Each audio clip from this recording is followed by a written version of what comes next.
Jacksonville Historical Society, preserving your city's history, protecting your city's treasures, advocating the restoration of Jacksonville landmarks, archiving a century of historical documents, collecting rare photographs, tens of thousands, creating the Merrill Museum House piece by piece, restoring Old St. Andrew's Church, receiving Florida Historical Society's top honors, publishing historical books, elegantly crafted, producing video histories, dramatically told, educating our citizens for decades, enlightening the generations to come, sponsoring tonight's special television presentation, and offering you the opportunity to become a part of Jacksonville history. Call 665-0064, visit jackshistory.com, and become a member of the Jacksonville Historical Society, celebrating 80 years serving our community. We're back on the Jacksonville History Show. I'm Emily Rutherford-Liska, Executive Director of the Jacksonville Historical Society, and I'm here with Dr. Wayne Wood, who has authored numerous books on Jacksonville history and is known to our entire city as the godfather of Jacksonville history. Welcome back, Wayne, to this segment. And you're going to make an announcement now. We have a very special announcement. You know, we started work in Riverside and Avondale back in 1974, starting a group called Riverside Avondale Preservation in response to the fact that so many beautiful historic buildings were being destroyed and the neighborhood was frankly going to seed. Well, thousands and thousands of people have worked through Riverside Avondale Preservation to make the neighborhood come back to what it could be. In fact, we're about to announce, it had just been announced by the American Planning Association, that Riverside and Avondale is designated as one of the 10 great neighborhoods in America for this year. Congratulations to you, and congratulations to all of Jacksonville for such a neighborhood. Well, it's the only neighborhood in Florida that has that designation, and this will be featured in magazines throughout the world and be one more reason why people can come to Jacksonville for historic tourist heritage. It's becoming a big business of people going to historic districts, staying in bed and breakfast, and certainly the Riverside Avondale neighborhood not only is one of Jacksonville's older neighborhoods, but is a real source of pride for everyone throughout the city. I'm always surprised that many people say, well, you know, I've never really been to Riverside and Avondale, and even though it's one of the larger neighborhoods and certainly one of Jacksonville's earliest historic districts, it is the pride and joy of our city in many, many ways. And that's not to say that the other great neighborhoods in Jacksonville are not wonderful, but we're the first to receive this designation. And it's because of a lot of things. Riverside and Avondale has the most diverse grouping of architecture, of styles. It has wonderful scenery being on the river with over 20 parks, and it has a nice mix of shopping and ethnic and economical diversity, and it truly represents all that, in our minds, of what a neighborhood could be. It is. It's such a beautiful area, and there's almost anything you want to do, you can do in the Riverside Avondale area. I don't know about play golf. You can just extend it from that. There you go again. And of course, I love the outdoor monuments, and in particular Memorial Park. That's a favorite of mine over there.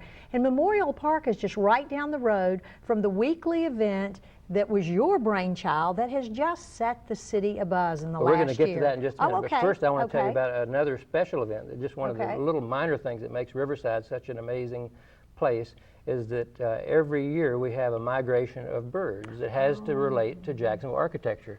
So I'm going to show a little video here that will highlight the annual migration of the chimney swifts.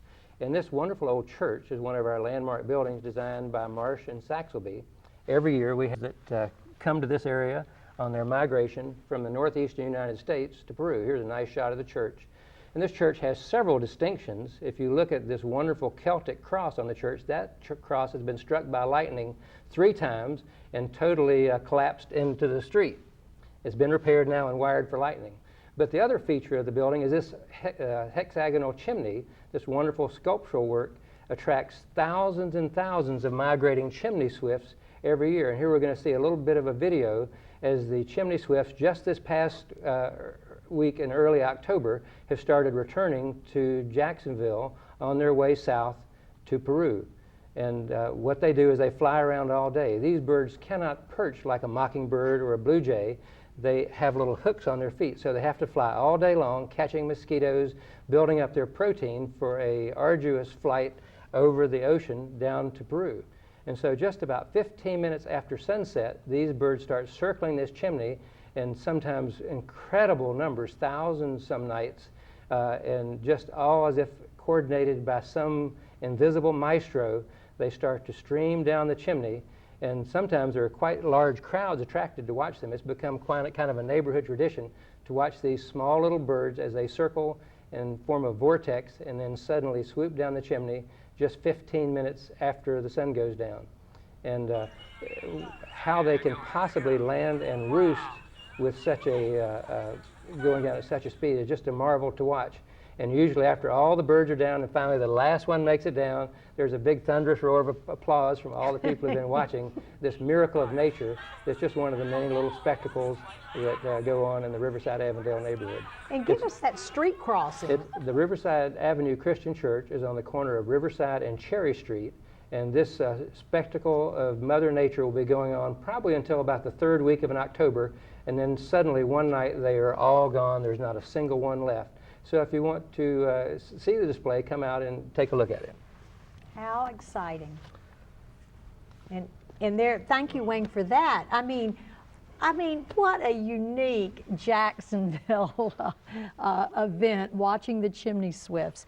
And you're always so kind to send out emails to everyone and remind us, and I can only imagine, have you ever had as many people out as birds yet? Not quite.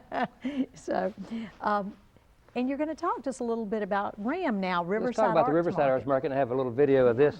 Riverside Arts Market is actually, even though it's under a modern bridge, one of the most modern bridges in Jacksonville, it is a growth out of the Riverside Avondale Preservation organization, in that we are trying to boost the arts and culture not just in our neighborhood but in Jacksonville. So when they started building the Fuller Warren Bridge, we saw the possibility for this wonderful empty area that was destined to be a retention pond to instead make it into a very special public place. And so as they were designing the area under the bridge, we had them put in fancy street lights, we had them put in a big stage, we had them put in the electrical needed for artists. And so every Saturday from from March until December, we have this Saturday market that has up to 150 artists. We have 5 hours of free concerts every week. We have food vendors and a big farmers market and entertainers of every kind. And as we watch this video, you'll see some of the diversity that this has brought out. Not only is it a place for people to come who have lost their jobs and to have a source of income by selling their artwork. We have many of the city's greatest artists coming, but also many people started their business under the bridge in response to the downturn in the economy. But it's also a marvelous place for people to come and have free entertainment every Saturday. It's you never know what to expect. It's always a totally different experience. Some weeks we'll have clowns and jugglers, other weeks we'll have magicians and fire eaters. And we have on the big stage, which is an amphitheater out on the river, we have concerts every week by some of Jacksonville's most noted musicians. Recently we've taken on some additional projects. We've started doing movies at night, and it's so beautiful under the bridge at night. It is lit with a beautiful glow, and we can seat 400 or 500 people there to watch movies. In the evening, often the dolphins come up and the lights come on in the city. And we are hoping to have a movie series off and on throughout the year on Saturday nights, free movies for families to come and enjoy. And I mentioned this is a historic link in a way. This was actually right in the middle of what was once called the Row, the great mansions of Riverside Avenue that all got torn down.